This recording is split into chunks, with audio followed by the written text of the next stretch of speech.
Hello, everybody. My name is Niquee Branca, and thank you, Katrina, for having me here, and thank you, everybody, for coming here tonight. I saw that there's 145 people who are supposed to be here, but so let me get my cheat sheet. So tonight I'm going to share some of my current and past experiences in experience design, and also I'd like to share some of the methodologies that I use and how I survived those design projects that I worked on over the years. But before that, I'd like to give you a little bit of history of myself, so you're not wondering who is this person. So my background is in computer science. I started as a programmer, but I ended up here in experience design, and I'm going to tell you a little bit later, a little bit more about that later. So, and then for the next 5 years, I'd like to pursue the human-centered design and engineering at UW. But before that, I'd like to kind of finish nuggets of certifications that I'm trying to get for the next couple of years. So I finished I don't remember my own certification. Human-centered service design from IDW. It's a 5-week class online. And then I attended this 2-day workshop with Luma. So you're not certified right away, so there's going to be like a 90-day check-in before you get your certification on that. So that's my goal for the next 5 years. And more about me, I'm an introvert, but maybe after talking to me after 24 hours, you're going to be like, Niquee, you're not really introvert. You're louder than 10 megaphones online. And then what else? So today I work at Avanade as experience designer. I'm a pretty junior in experience design, but over the years I spent majority of my 20s as a UI and visual designer and also developer. So my work, the way I worked before is that I talk to stakeholders, to clients, I do my own mock-up, I develop my own mock-up, and then launch my own design, and then maintain the website. So it's pretty much like a jack of all trades position. And I did that for I don't know, 6 years. And then I got burned. So why UX? So I mentioned that majority of my career is in digital design.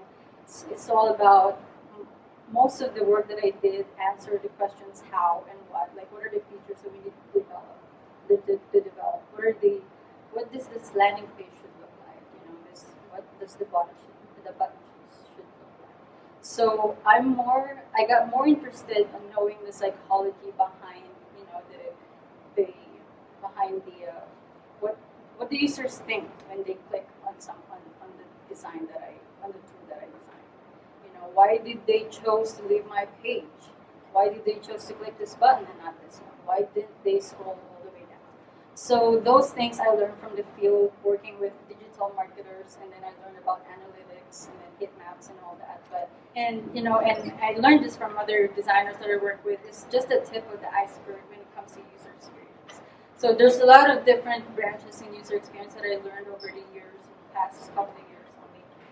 And for example, a good example is that if you look around you, everything is actually experience design. I don't know, maybe it's just me, but for example, if you go to a restaurant and you look at the walls and it's really inviting you to sit in a very comfy chair, and the desk is, you don't even need to wait for a waiter because there's a kiosk on your desk, and then the ambience is really good. You're enjoying yourself in the restaurant. So most likely the owner of the restaurant hired a service designer. So what did the service designer did is probably research their customers, create a persona around that, and design the restaurant based on what the customer wants. So that's the reason why you keep coming back to that restaurant, because they're designing it for you. So that's just another thing in user experience that I got really interested in, and in general the psychology behind users' decision and when interacting on any tools or applications. So that's why UX. So I'm gonna go ahead with my first topic here. I only have 2. Okay. So what you're seeing here is the topic is about planning a project, implementing the project, and delivering the project. So on the column here, my husband gave it to me. It's like So, oh yeah, it is. Alright. So on this column, as you can see, the lead is asking, what about design thinking? And then the stakeholders' response is that, oh my God, I'm on board. I want to know my users. Okay, I want to make sure that let's all make sure that we follow the process, and also we always consider the why, the what, and the how of the product use. So obviously, this is the dream, right? And then, as you can see on below that, the dev, marketing, product, CEO, tester, designers, everybody joined the group. So that means everybody's in the same page. That means that everybody knows what's happening. They know the process. They know the design phases and all that. So which is good, another dream. And then after that, and then they implemented, they started working on the project. There are usability testing happening. They're ready for launch, and then they iterate. And then eventually they release the product. And the design lead says, oh my God, great job, team. Hey. On the dark side, on the other side, the reality is that the design lead asks, so what about design thinking? And then the stakeholders said, I know what the user wants. I know what they want. We don't need to do any user research. I don't need any of that. And we have a very tight timeline. We have to deliver this in 3 weeks or 4 weeks or 5 weeks. So we don't have time for any of the UX thing that you're mentioning today. And then as you can see below that, we have the marketing, product, and designers join the group. And if you notice, you don't see the other teammates here. So that means everybody's not on the same page. That means the other people are loose. They don't know what's going on. And then because the poor team, they just implemented it and just went with it. And, oh my God, let's just do it because that's what the stakeholders said. So and then there's, if you can see here, there's so many doubts. Like there's confusion, there's frustration. Are we ready for launch? I don't know. I guess. And then they probably did some usability testing, and then they found that the users are having a hard time using their app, but because they're in a tight timeline, we don't have time to, iterate. And then the design lead came back and said, okay, guys, awesome team, great job, awesome teamwork, but we're going to have to revisit the design, or let's just scrap the whole thing. So this really happened to me. And I was part of the team that is really frustrated when it comes to dealing with the decision makers, that they don't know what's happening, right? So what did I learn from this? Number one thing is as the professional in our field in user research, we cannot assume that everybody knows what user research or user experience is. Okay? Because we're dealing with people who's probably still in the 20th century process versus the 21st century process. So invest time to educate the team and let them know how important human-centered design is. So I learned these 6 behaviors in human-centered design. I created an acronym around it, CIVIQE. So C, it's in human-centered design, it's collaborative, it's imaginative, it's visual, it's iterative, it's questioning, and it's empathy.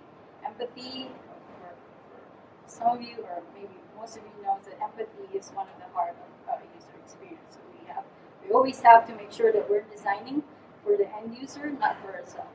Because I remember when I was doing UI visual, I have my pride. Like I'm good at design. I have a really great eye for design. So I'm not going to listen to you because I know that this will click. So that, my friend, is not okay anymore at this time of generation or whatever. So that's one thing. You have to make sure that you educate the team, make sure that everybody's on the same page, they know what user research is and human-centered design is. And the other thing too that I learned that I didn't do is stakeholder mapping. So I started the project talking to two stakeholders, but during the sprint, I ended up talking to a lot of 7 to 8 people more. Why? Because they need to be involved in the project.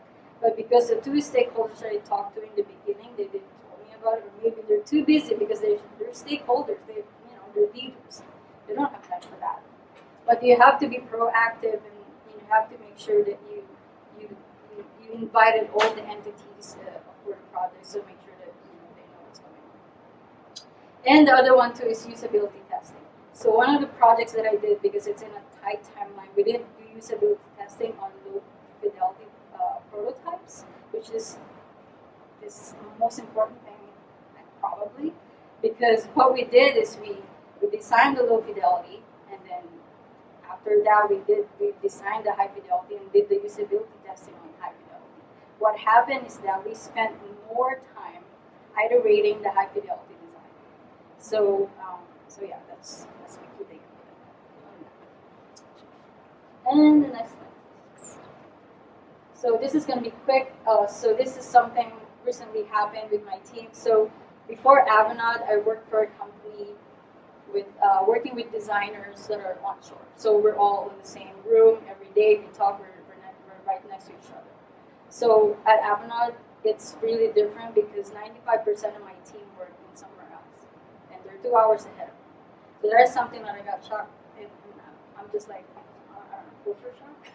But so what I learned is that while we're doing a live ideation session, and I did it 3 times with them because I was leading the project. I did it 3 times with them, and they're like, after 15 minutes and not just looking at the the shared screen, they're like, Niquee, can we just work on our own, and then maybe 5 p.m. we talk again and present something. So that is something that I realized that live ideation does not work for other people. So one thing that I learned is that you have to make sure that you know your teammates. You have to, before you do anything else, talk to them, communicate with them, what is their work style. And and the other thing too is that the tools that you use. So what we did, actually literally what we did is that we have the sketch file all open, and then other people are talking, and then one people is controlling the sketch file, and then it's clustered out.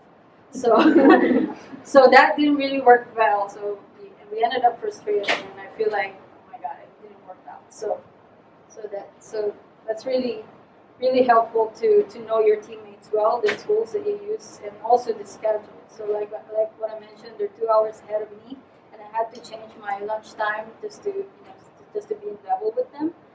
So yeah, and the other side here is that which I can really relate, because I'm an introvert, and honestly, I get more ideas, and I think of a lot of creative ideas when I'm by myself, and also maybe if I'm walking somewhere, like go to nature or whatnot.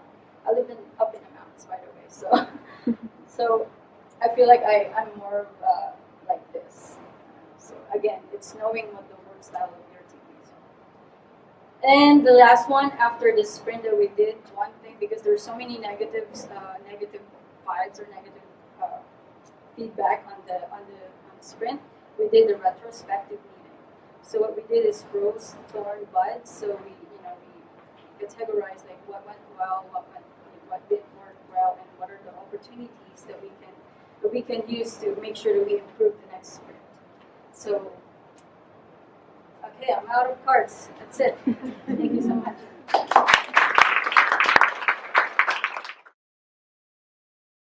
I am a senior UX designer for one more day at Multiscale, and then I am shifting to a new job at Next Step, which is and I'm still working on this pitch, but it's a really early seed stage startup where we are doing an education platform for certified nursing assistants that certifies them and then also places them in the jobs. So it's a super needed career that people need to get certified in, so working on that. So very excited to start that in 2 weeks, and I have 2 weeks off.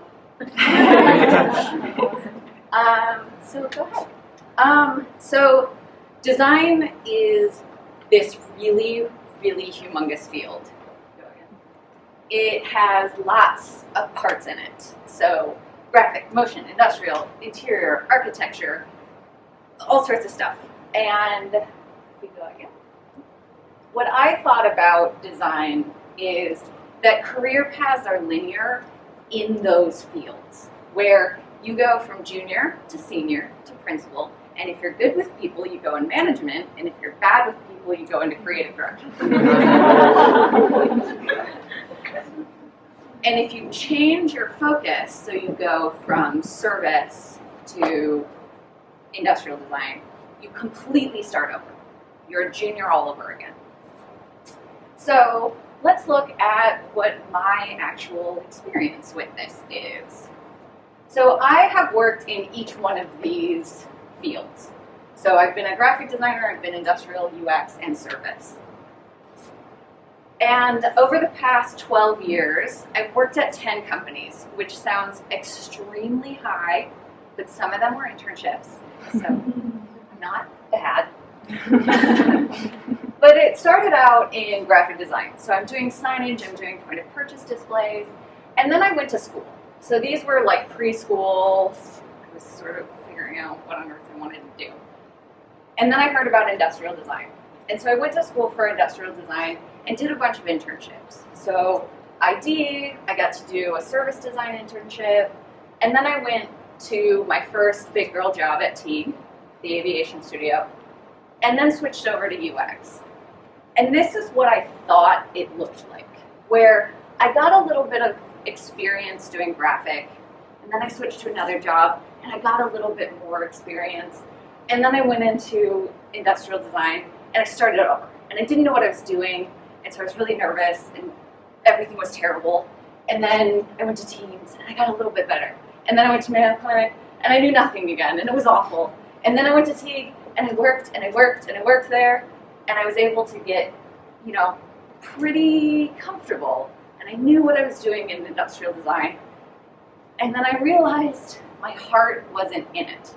I didn't want to make physical products anymore. I didn't want to focus on how light falls off of a surface. That's what the best industrial designers do. I don't care about that. I care about how humans interact with each other and how humans interact with stuff. And on top of that, the Mayo Clinic really taught me about healthcare and how much I'm super passionate about healthcare and how it's awful and terrible and needs designers. So I took a leap, and I had to rebuild my portfolio, and I had to learn all these new tools and all these new processes, and I felt like I was starting over all over again. I lost my seniorness, and I started from zero. But that's not actually what really happens in the real world.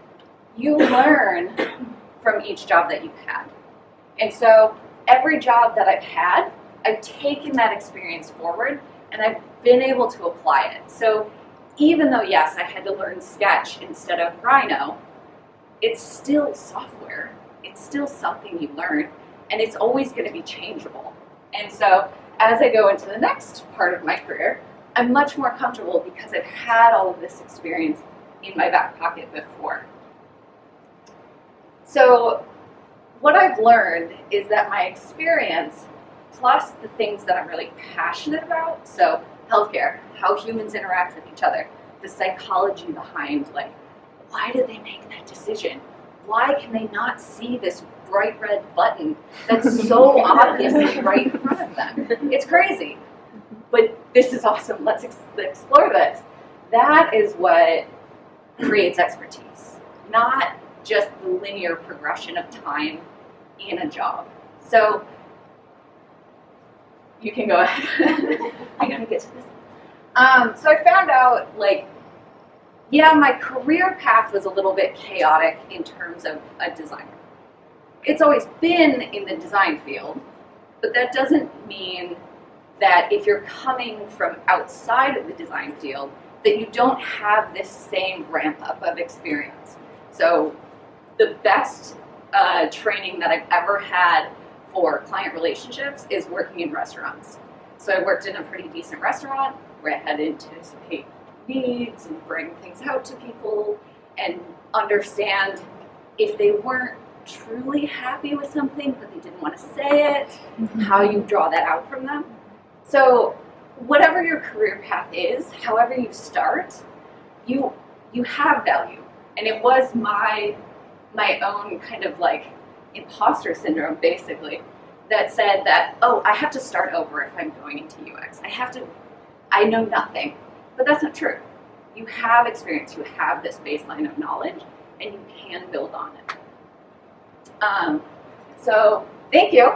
My talk's really short.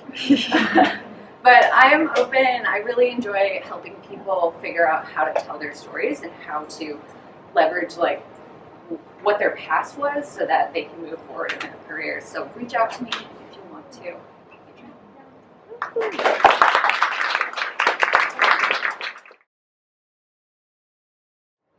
Hi guys, good evening. Hi. How you doing? Good. Very good. How are expectations matching with reality right now? Did you guys try the eggs outside? Because that was like, I did not know what I was expecting when I got those eggs, and I was like, whoa, that was not what I was expecting. I don't know what it was, but that was not it. Cool. I just want to get a sense of the room first. I'm curious, how many of you are currently UX designers? Cool. And how many are looking to transition? Okay. And how many are just happen to be here because you're awesome? Nice. Thanks for coming. Cool. Today, I'm going to tell you about how to be a terrible designer by following the rules and trying to impress everyone. Expectations and reality, right? Okay, so I'm really excited to be here tonight because earlier this year, I really fucked up. I made some bad mistakes, and those mistakes taught me a lot of really good lessons. And those, like, I've been in design for maybe like almost 10 years now. Rounding up a little bit. Like, I've been in UX for a little bit. I know my stuff, but man, the mistakes I made earlier this year really reframed the way I think about design. Really changed my perspective of what it means to be a designer and what it means to be a professional. I'm really excited to share my story with you. Hopefully you can learn from it, and if not, at least be amused. All right, so my story begins with, like this. It begins in March 2019. In March 2019, earlier this year, there were a lot of transitions happening in my life. Like, a lot. Who here knows about like the Saturn return?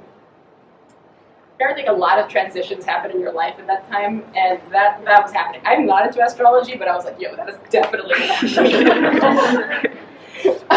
So I was moving into a new apartment. Anyone moved to a new apartment in Seattle? Like, looking for places? Pain in the ass, right? Pain in the ass. Okay. Now, the reason I was moving was because I had just left my partner. We were together for 10 years, so that was that. And so that happened, and I moved into a 2-bedroom apartment in Ballard with a 21-year-old burner named Constantine. Constantine's fucking awesome, by the way. I love Constantine, so like that was great.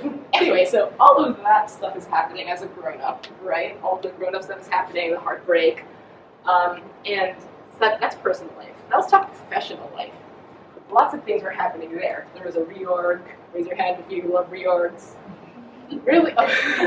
Raise your hands if you don't like reorgs. Great. So there was a reorg, and I had a new boss. And I was like, oh, I gotta impress my boss. I'm gonna show her that I'm freaking awesome. On top of that, there was this huge project. So I work at Geocaching HQ for a seasonal game.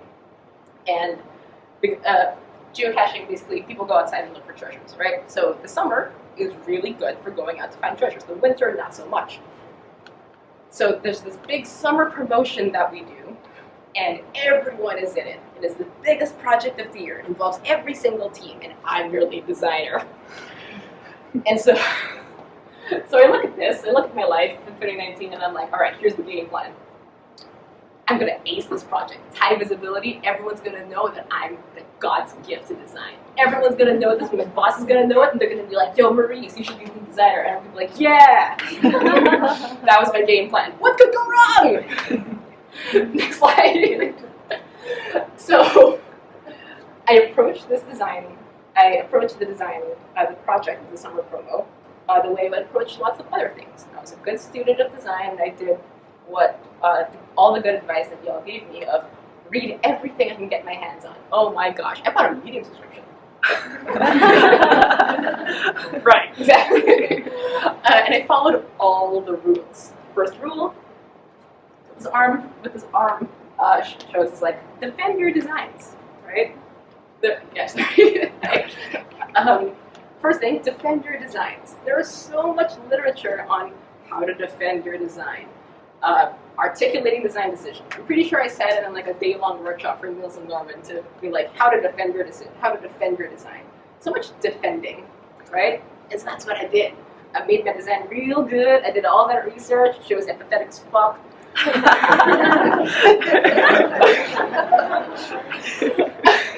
And I presented to everybody.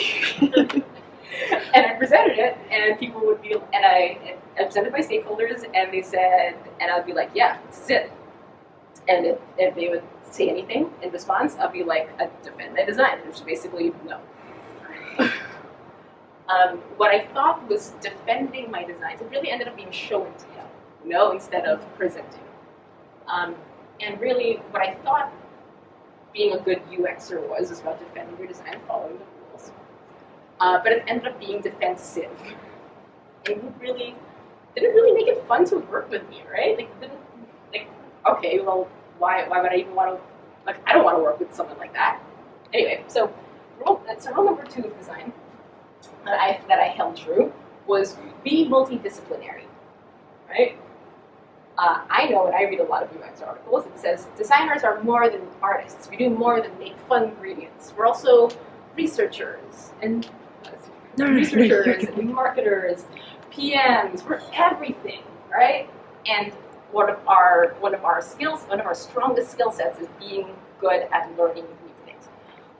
So I took that to heart. We're multidisciplinary, so I decided I was going to do everyone's job. I was clearly not told her because I was not qualified to do. But I was like, no, I'm a UXer. I do everyone's role. I'm everything.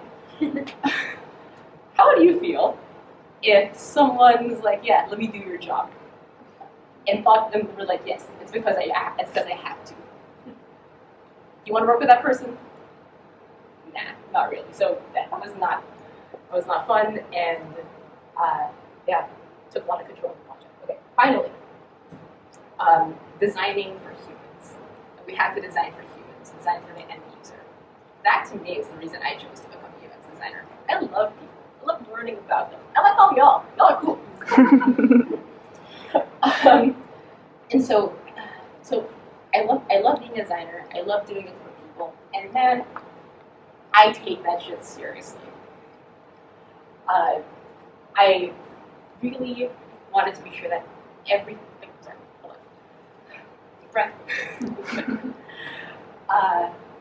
I wanted to be sure that everything was designed with the end user in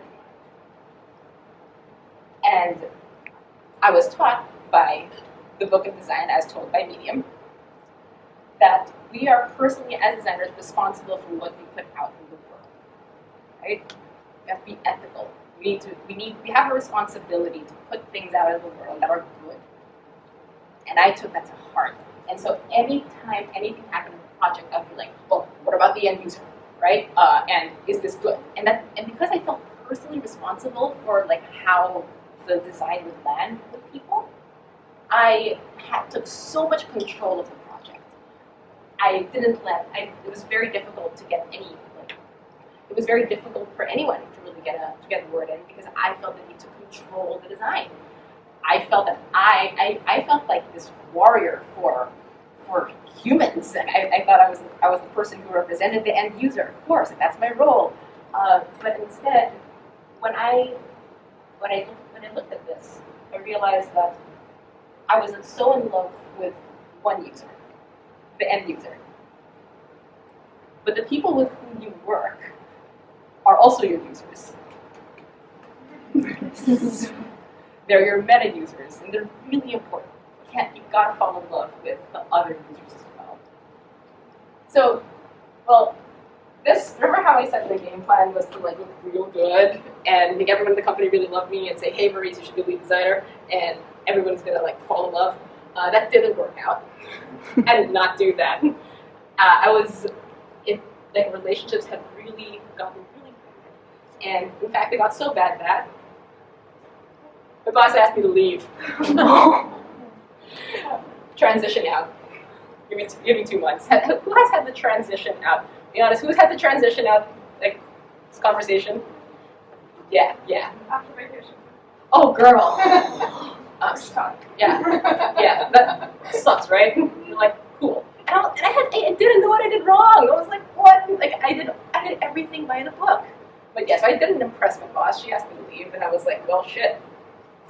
I failed with the project. I failed at impressing my boss, and I took a step back because I took a step back and decided, well, all right, let me focus less on impressing my boss and focus more on like maxing out my health insurance.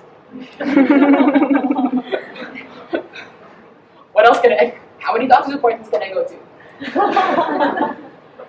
And this is where some magical shit started happening. When I took a step back and took care of myself, I took care of myself and I took a step back. I stopped having to control the project as much. I moved back. And I also realized I had not actually emotionally dealt with the 10-year breakup. 10 years is a long time. If you said the word Tinder 10 years ago, it was literally something used to light a fire. Obama looked young. South Sudan wasn't a country. Like, that was a lot of time. And I hadn't actually come to terms with that. And I realized that I needed to. When I took a step back, everyone else was able to come forward. Making stuff is fun. Making stuff with other people is a lot of fun. And because I was taking up so much room, no one was having fun because they couldn't get to participate. They couldn't play too. And so people coming in, they were bringing the best forward. They were actually experts and they knew what they were doing. Instead of me, I was like, I can do everyone's job. I cannot do everyone's job. And it really improved relationships across teams. In fact, in that 2 months, this was such a transformative experience that my boss, who wanted to fire me, actually said, hey, Marice, can you stay? I was like, what? And she's like, yeah, I really like how you've been showing up. And I'm like, I've been getting 3 massages a week. I mean, sure, left 5. So yeah, she asked me to stay, and this was one of the most challenging relationships I have ever had with a manager. And now we hella tight. We meet at 8:45 every morning to meditate. She asked me to help lead the roadmap for 2020, and I was like, okay, cool, sweet. So, next slide. I would like to. So we're going to talk about defending your work, being multidisciplinary, and designing for humans. These were the things that I held true, right, as a UX designer from the Book of Medium. But I'd like to amend a little, or maybe just add a little bit more nuance. So defend your work, yes, but also allow it to change. You know you did good work. You did good work, and be confident in it. Be confident enough in it to allow it to change depending on what happens with your meta users, right? The people with whom you work.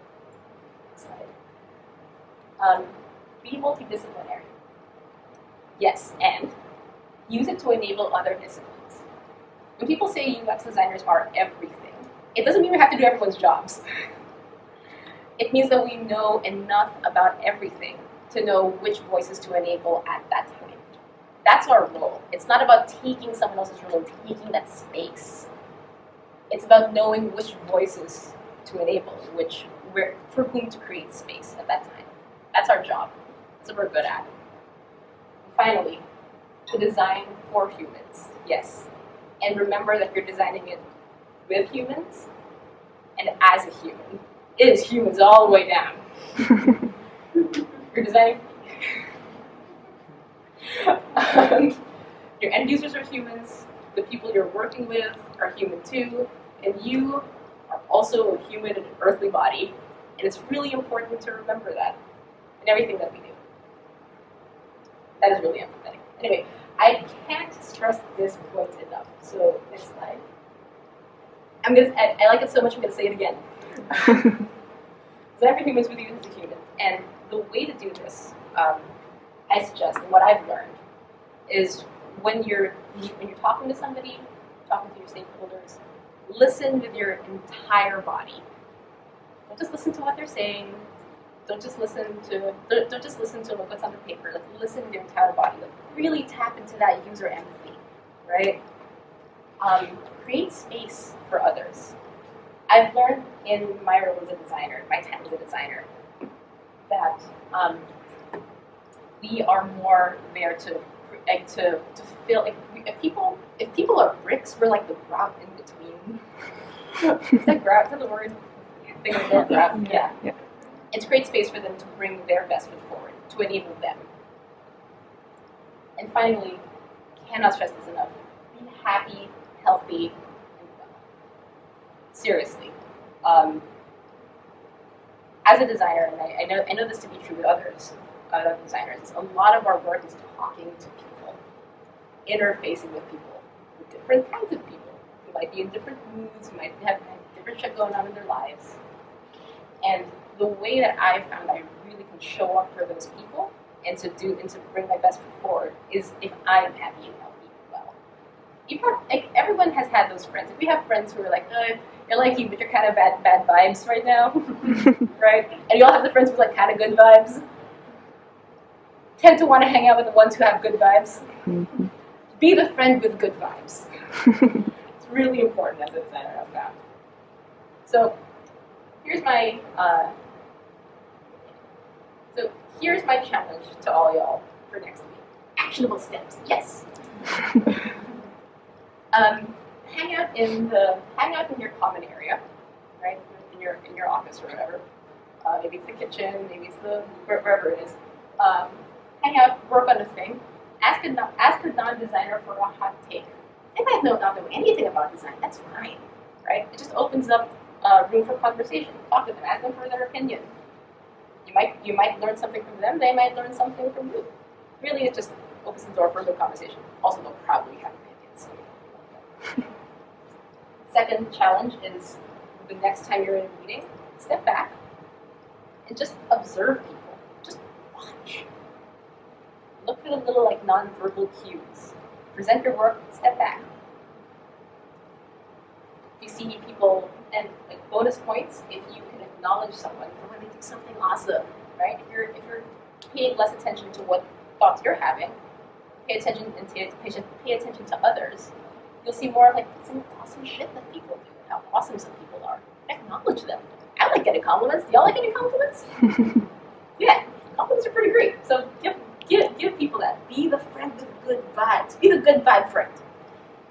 And finally, do something for yourself in the middle of the day. Y'all have one-on-ones with your manager, right? You don't want to miss those one-on-ones with your manager. Manager's pretty important. Have a one-on-one with yourself. And hold that just as sacred as your one-on-one with your manager. Really important. Pays dividends if you do it. So it could be anything. Meditate, gym, read a book, just hang around, drink a coffee. Do it. Seriously. Give it a shot. Anyway, thanks for listening to my story. Next slide. Any questions?